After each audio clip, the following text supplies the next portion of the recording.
Welcome back to the Daily Rundown with me, Dan Morfitt, and my lovely guest, Jacqui Wright. Let's look at another story now. Former BHS owner Sir Philip Green has vowed to sort out the pensions mess that followed the collapse of the retailer last month. The billionaire told MPs that his advisors were working on a solution for 20,000 members of the BHS scheme. Sir Philip, whose retail empire includes Topshop, was appearing before a joint hearing of the Business and Work and Pensions Select Committees. The committee are investigating the demise of British Home Stores and the group as large.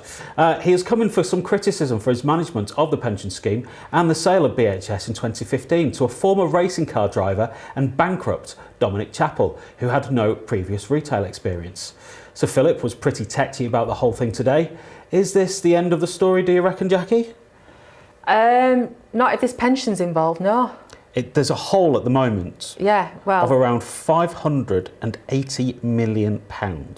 Right, so is he saying he's going to give that money, or is he trying to find a solution with somebody else? Well, I believe originally when we first heard about the demise of BHS just a few weeks ago, he gave an offer of around, I think 40 million, I could be wrong, but around 40 million, which only would be about 12% of the actual deficits, just less than 12% actually.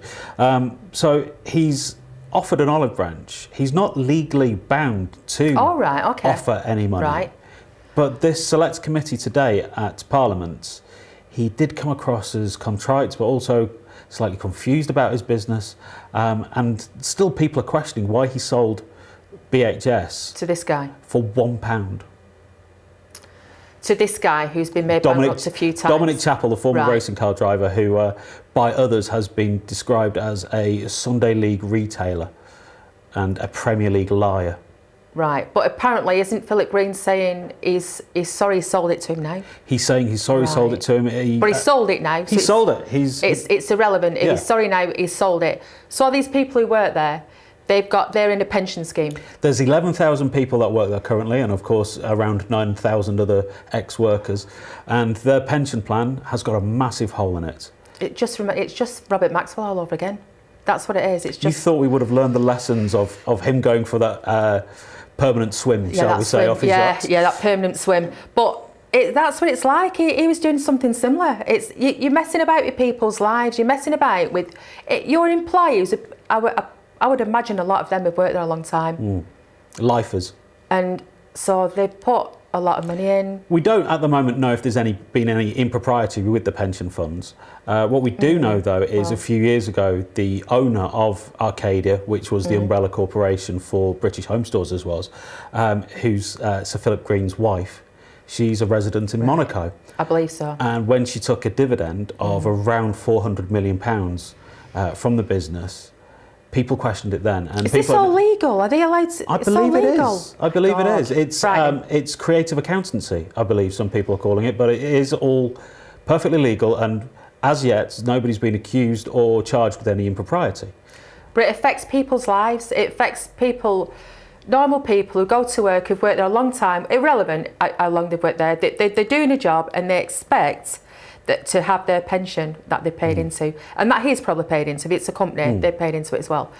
So not only have they lost a job, they've lost the pensions by the sound of it. Which they look forward to, and one of the reasons why they keep doing the job.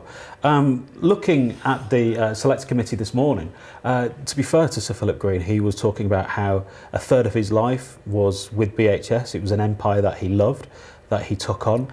It's been struggling a while though. It had been struggling for a while, and I think we've spoken about it on the Daily Rundown with guests old and young before, that we're never quite sure what BHS British Home Stores stood for. It wasn't a Debenhams, it wasn't a Selfridges, it wasn't a Harvey Nicks, it wasn't a John Lewis. You just didn't know what demographic they were looking at, because I wouldn't think of going to British Home Stores for anything specific. No. I'd walk through it and think, oh, that might be all right, but I wouldn't think, let's go to BHS for that. And that's the thing, you've hit the nail on the head there. Lighting, the lighting were always nice. Good chandeliers. Yeah, lighting were always nice. But, it's called British Home Stores, but for so many years it went under the BHS moniker because they just sold clothes for a bit. Then they bought the furniture back and the lighting back, and they always had good restaurants. I really remember as a little kid, I always used to get lasagna at BHS. Did you? Yeah. Oh, never went in the restaurant. Loved the lasagna. Or did you just go and look at the lighting? It were always nice. But it was not a place I went to shop. No. And I think that's the problem. Yeah. There still could be a rescue deal on the cards, but Oh, I hope so. you know, it would be good for the still 11,000 remaining workers and the 9,000 people that need their pensions. But again, how would BHS fit into the high street now? You'd have to just revamp it all, and you'd have to bite the bullet and say, this is what we're aiming for. This is a customer. So you'd have to either go higher end or lower end. But where would they fit? Because that higher end is John Lewis, Selfridges, Harvey Nicks. You've got the lower end, maybe your Primarks, and then in the middle you've got your Debenhams that cover everything. You can't compete with Debenhams. I think maybe that's what they thought it was, another Debenhams. It was nowhere near another Debenhams. So you would have to make that choice. It would have to be a higher or lower. You could not stay middle like that. And you know, on a personal level, I went to a BHS the other day because sadly now people are looking for bargains. I know. And I went in and it was shabby. Yeah, well, you can probably see it now because there's not as much stock. No. So you can probably see the flooring and the walls and everything else and the equipment because there's not as much stock hiding it. It was probably should have been revamped a long time ago instead of just stumbling on. Yeah. And he could have probably saved it a while ago, you know. Well, we'll keep you updated on the fate of BHS and what Sir Philip Green is going to do about that massive gaping hole in their pension fund. Well, let's move on to our next story now. A simple case about a man getting on a bus has resulted in a 4-year legal battle that has now reached the highest court in the land. Wheelchair user Doug Pawley was told he could not travel on a bus to Leeds in 2012 when a mother with a pushchair refused to move from the disabled area. The bus operator said its policy of requesting, not requiring, is the most feasible that can be employed.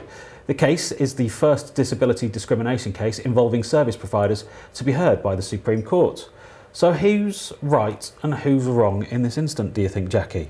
Right, so what he's saying is he got on the bus in his wheelchair, somebody was there with a pram and they didn't move. They didn't move. And the first bus policy is you're required to move. No, basically they would like you to move. Not a request. Not requirement. So they're hoping that everybody would adhere to that and just move along and not have anybody stubborn and sort of like say no. But if that person doesn't want to move, they don't have to move. She's a paying customer as well. Right. Having said that, they've only got a couple of spaces, haven't they? Yeah, you know, buses aren't laden with space in that flat area. So she was taking up 2 spaces then? Possibly. She must have been, otherwise he could have been somewhere else. So if she was taking up 2 spaces, she must have known if she moved her pram a bit, he'd get in. Well, he picked the wrong bus that day, didn't he? Definitely. He picked the wrong bus, so... But 4-year legal battle, this happened in 2012, I remember it well, because I was working in Leeds at the time when this news story broke. The bus company sort of said it's a first come, first served policy. It's a shame. Which it is. It's a shame that somebody was already in that space, but get the next bus. Yeah, but he refused. He caused a stink about it, and obviously the kerfuffle has now reached the Supreme Court in a disability discrimination case. Has he got a bus pass and all? I bet he didn't have to pay to get on it. It does seem a weird thing to go against the bus company when, on a personal level, it was probably the fault of the person with the pushchair who was refusing to move. Yeah. So, but he's not took her to court. No, I don't believe so. Right. So he's took the bus company. What does he want them to do? Well, they can't go back 4 years in time and let him on a bus exactly for himself. I feel like running over him though. Well, but it's strange. What do they want? What is it he wants them to do? He's took them to court. What is it he wants? I think he wants to change the law so disabled people get preferential treatment in those areas on a bus, and it's disabled people before pushchairs, buggies, mums laden with kids and equipment. That won't work because there's not many wheelchairs getting a bus or any public transport, to be honest. So if you're there with a buggy, you're going to get on the bus with your buggy. You're not going to say, better not get on, might be a wheelchair on 5 stops down. You're not going to do that, are you? And I believe, I looked into the statistics today. I think it's about 1 to 8. So 1 disabled person for every 8 buggies. So every mother with a buggy, and you've seen the ones for twins. She's going to get on. She's not going to think, better not, John will be on with his wheelchair in a bit. She's not. I think he sounds a bit of cancer. For the fight to have got this far, though, I think it's ridiculous. they must have seen that it has some traction, no pun intended, on the wheelchair, but it's gone this far to the highest court in the land because That's he's wanted to ridiculous. pick a fight with a bus company. But I can also see where he's coming from in that if you're a disabled person, Yeah. you want to get out of the house, you want an active lifestyle. I don't know what his disability is or why he's in the wheelchair, but he wanted to get on. And he... But the argument is with her, Yeah. not the bus company. The argument is with her. The bus company can't do anything about an awkward customer. True. Oh, it's just... It's it's one of those things that I can understand completely where he's coming from. But in this day and age where you should pick your battles because there are so many battles Well, he's to picked be it. fought. He's picked it. Yeah, it seems a weird thing to go for. But he's at the Supreme Court now. It's a disability discrimination case. And we should be Well, there's seeing going to be an some- outcome. Yeah. There's going to be an outcome. But that could change bus use and public transport use for everybody. And, you know, these are private companies now that supply bus services. So Yep. that could seriously affect how they do their business, how the buses are subsidised, because they're obviously subsidised by local authorities, especially if the buses are in areas that don't get a lot of Yeah. business. It's a strange one. Oh, I'm going to be looking for the outcome of this.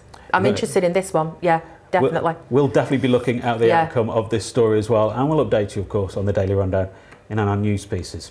It's time for another break now, so go and make that trip to the smallest room in the house, or send that Facebook message that you've been waiting to do for ages. And we'll see you again in a couple of minutes with news of a royal first. And who wrote Stairway to Heaven? Led Zeppelin could be denied. More to come on the Daily Rundown in a bit.